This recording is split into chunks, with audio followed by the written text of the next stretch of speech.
We have tires. We're not actually installed yet, but they got it back same day, so that was pretty good. Pretty good timing. Let's put the front wheel back on. Actually got this wheel propped up in here backwards, but while I get it shifted around and ready to get installed, Emma's going to clean the little bit of grease that's on the old bearings off so we can apply some fresh stuff. So on the Triumph, sort of easy to tell which way the tire goes on the ones with ABS anyway, because the ABS sensing plate has to go on the same side as the ABS sensing unit. Yep, no, that's good. It doesn't have to be perfect. I'm gonna grab another one and clean out inside a little bit.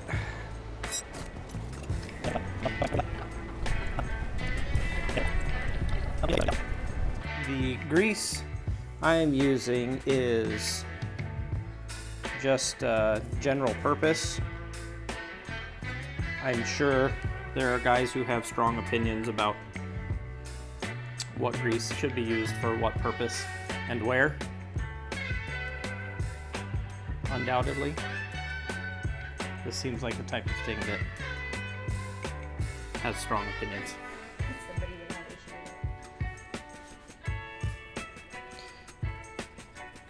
And if you have strong opinions and decent proof about why those opinions matter in this regard, let me know. I'm willing to be proven wrong.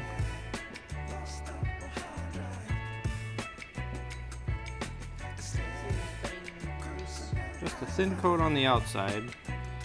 That'll mostly help it stay sort of stuck in place, and then we'll put a little on the shaft and a little in here, and it'll, not that it should be bearing on anything but these on the, I'm actually gonna pull these off so I can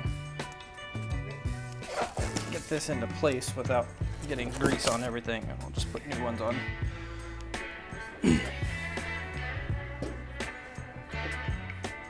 All right. Now Emma's going to slowly lower the bike. We'll get this sort of roughly lined up so we can get the shaft started, headed in. All right, so on this side you can see I actually got the wheel to seat right up into the fork. So that bushing is now actually, it's in the fork, not in the tire, but that's fine because that's where it goes. So now time to start pushing the axle through, and then I think on this side, right, there was, it wasn't the caliper, it was the ABS sensing mount that actually the axle goes through. So to make sure that gets lined up.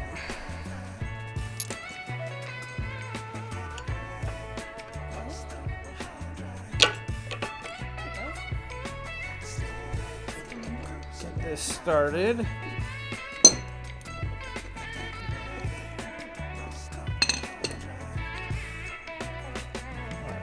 Got some extra grease that's on this side over here that I don't want getting on the brakes, obviously, so clean that up. So now that big number 19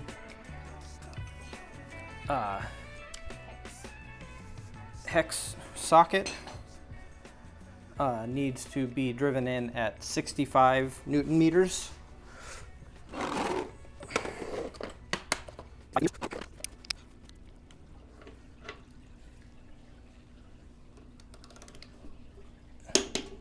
There it is. So we just drove in this one at 65 Newton meters. These little pinch bolts that capture that so it doesn't spin out go in at 22 Newton meters.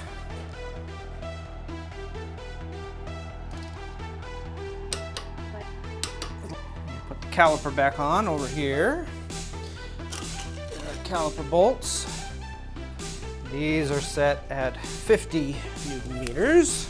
You want to adjust our wrench. Make sure you're looking at the Newton meter side, not the foot-pound side. It's really weird.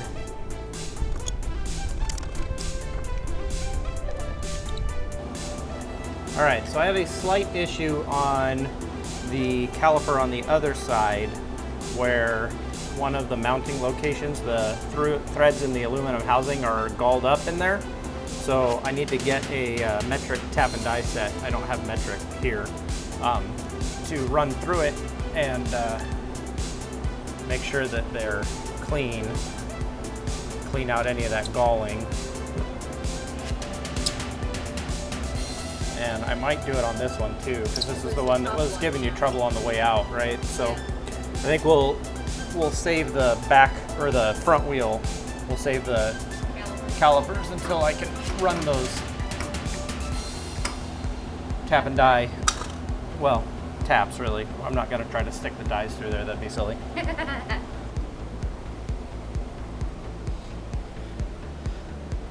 All right, before we actually start trying to get the back wheel in place, I want to clean the grease off of here and clean some out of the drive gear. And we can clean the other spacer off and we can do all the cleaning.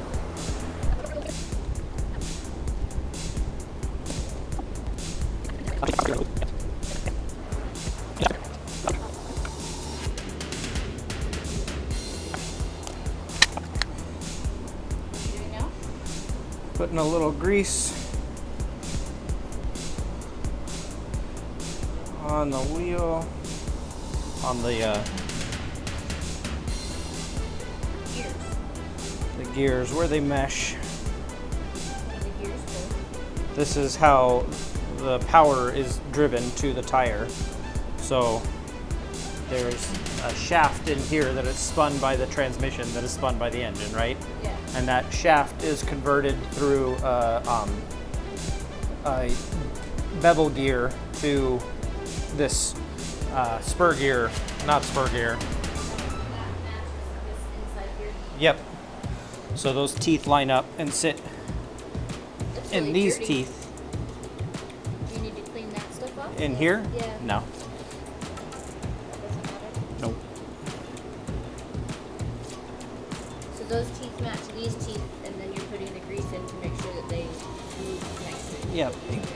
When you get metal against metal, you want to make sure that there's something in there to lubricate that connection. Metal against metal doesn't like to exist that way for very long. One wears the other out. Remember, this one was up there pretty tall. Yep, keep going.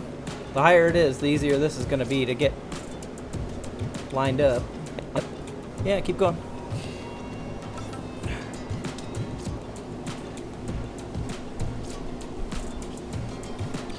All right, we're stood up. So go ahead and bring us down a little.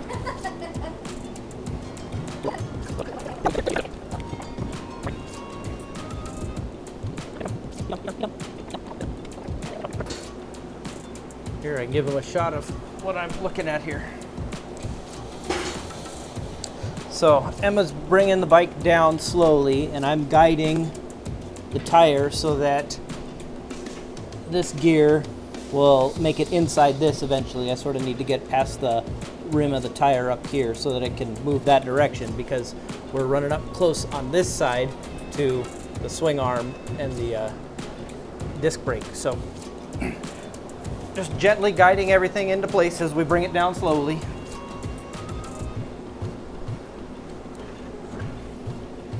Okay. All right, hold right there for a sec. Got a little bit of grease that wiped off the end of that onto that. I'll clean that off. And then I'm gonna dip this end in here.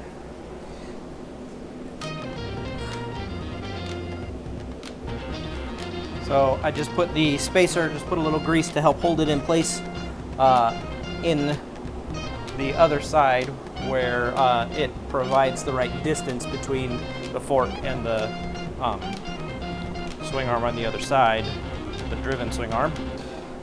So let's keep going down. All right, hold there. Oop. See if we can lift. And it's probably gonna have to be spun a little too because those teeth have to mesh correctly, and it's likely that they're not exactly in line, right? So that's the wheel engaged with those gears. If you bring the camera around, we'll show them.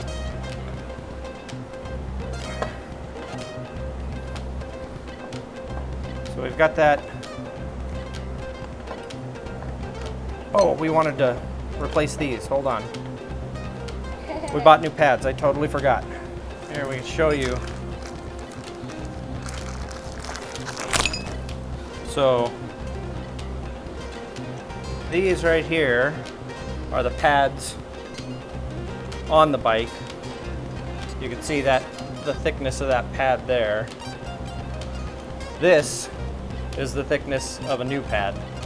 So maybe a little bit of life left in these. You can tell there's lines in them. When those lines disappear is when you're supposed to replace them, but they're getting pretty shallow and I'm already in here, so.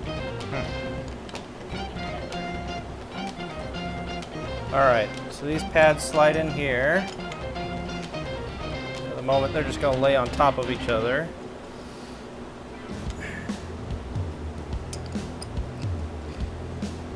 Our pin.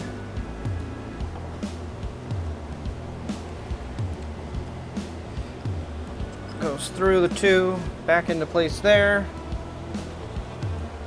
And you find the little holes.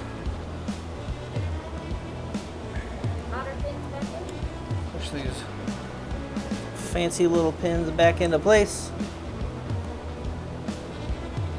There are these pistons that push against the calipers. That's what drives the pressure, right? For squeezing onto the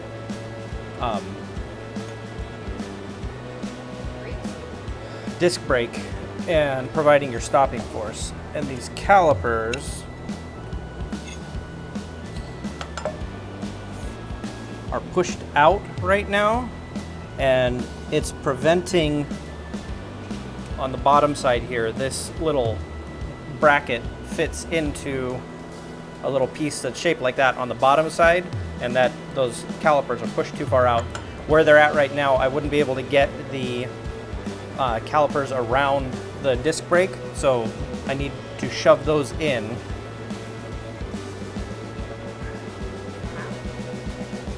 And I think there's, I mean, we could let the pressure off of the brake and do it that way by cracking the bleeder valve.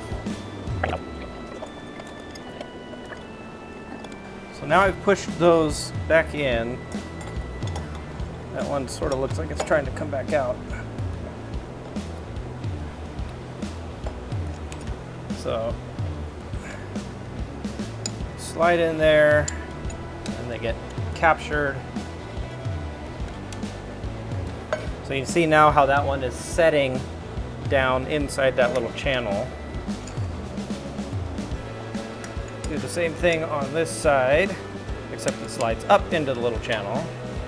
Now, you gotta finesse this thing, and by finesse I mean scream at it until it does what you want. Finessed and no cursing required. Now the axle is gonna go back through here. I think it's called the torque resistor bolt or something. It's what keeps the caliper from trying to rotate around the axle. Needs to go back in over there.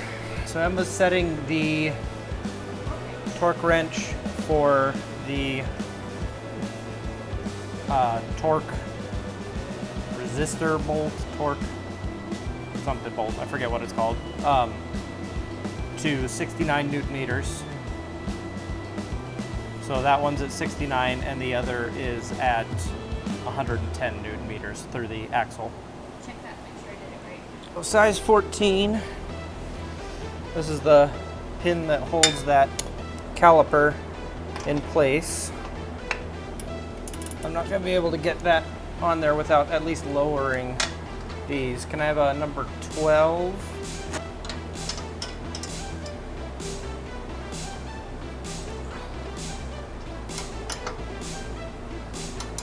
All right, so we pulled this bolt with a wrench, which was easy to get in there, but I can't get in there with the socket, unfortunately.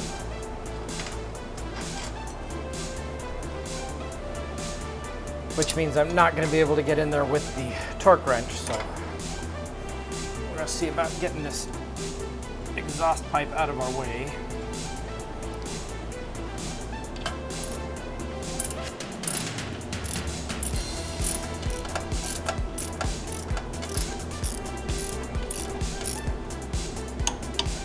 Okay. Axle goes in through this side over here. Real thin amount of grease on there.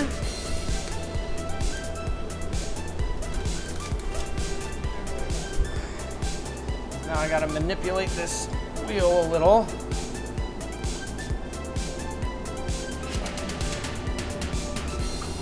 To get that axle to go in.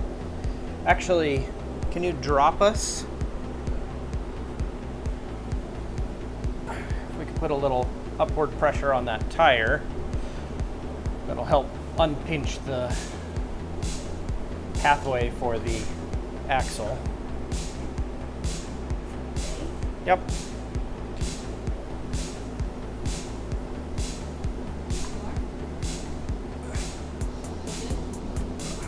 I don't got any movement yet, so. Well, I think you're on the ground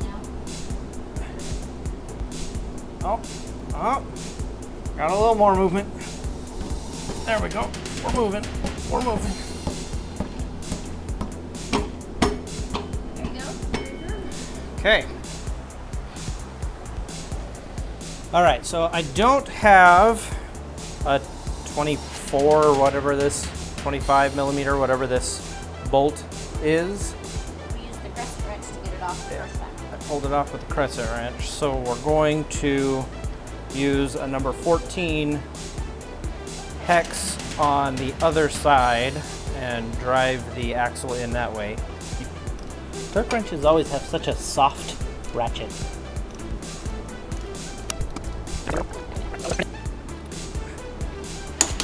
There it is. Cool. 110 foot-pounds. Oh no, 110 Newton meters. I don't know if I said foot-pounds earlier. It's Newton meters. Yep, put those in there. Yep. And there's a bolt that goes through the bottom. You gotta move the muffler over and up into place. So this is a Triumph, and that means that there are torque specs for absolutely every bolt on the bike, including these. However, this is a non-critical component that just needs to be good and tight.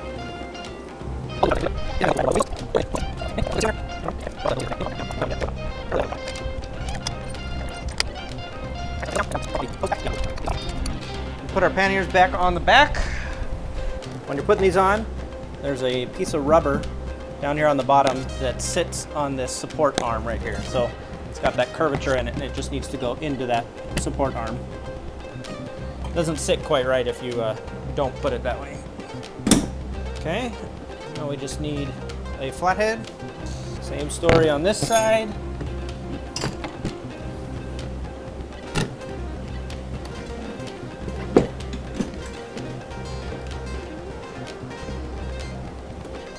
Now for everybody's favorite part, cleanup.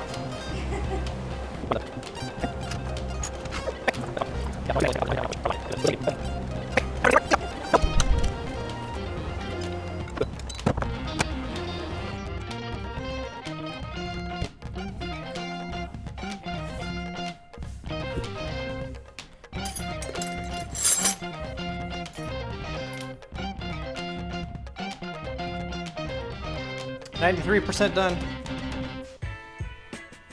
We'll get another tool and figure out those calipers. We have acquired a if you need to know at some point, a metric 10 millimeter by 1.25 tap. And you can see, I don't know if you can see, but threads are a little chewy inside there, back on the back side of it. So we're going to start on the front side and let the tap work into the existing threads to keep it straight so that we can work to the bad threads in the back. So this fur part is going to go a little easy, and we should hit the resistance on the crunched up threads. Hey, stuff's falling out. Yep, that's the gold up aluminum in there. There's a lot. So whenever you have steel and aluminum interfacing with each other, they have a chance of galling up like this, where they just sort of stick to each other. And you could put, like, there's some anti-seize materials, lubricants that you can put in there to help prevent that.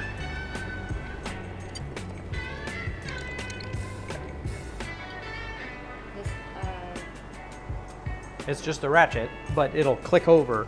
You'll feel it click over when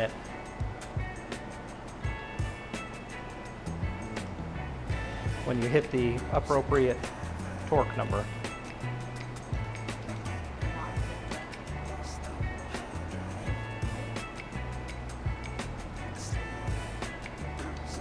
Just like that.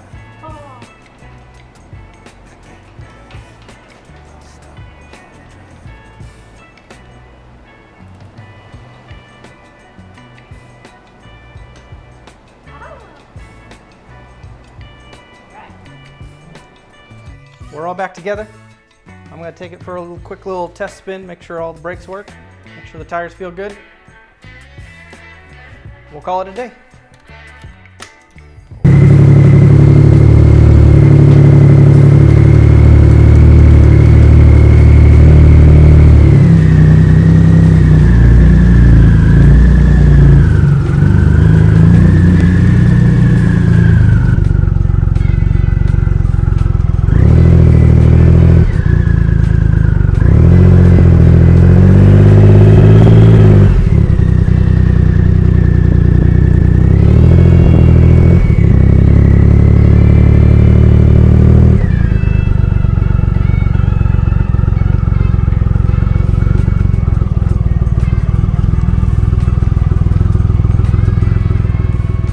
Everything's back to normal. Thanks for wrenching with us.